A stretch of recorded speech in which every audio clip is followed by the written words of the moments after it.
Welcome to the Rim Break Rodeo. We hope this video helps.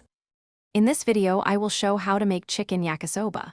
Start by prepping chicken, vegetables, and noodles so everything is ready before you heat the pan. Use high heat and a wide pan to sear the chicken briefly, then push to the side and stir-fry vegetables for color and texture. Toss in noodles and sauce, mixing quickly so flavors coat evenly and you keep some crispness in the veggies. Use a wok or large skillet and keep your spatula moving to avoid steaming the ingredients. Cook chicken first until it has a light brown sear, then set aside briefly.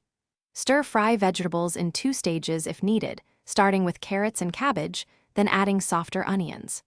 Return chicken and noodles to the pan, pour sauce, and toss thoroughly so everything heats through and absorbs flavor without becoming mushy. If you're enjoying this guide, please subscribe and like if it's helping you cook better at home. Quick recommendation: the Echo Dot smart speaker is perfect for kitchen use, letting you set multiple timers, ask for measurements, and play music hands-free while you stir-fry. It's compact and easy to place near your cooking area. Check the description for the link and other deals.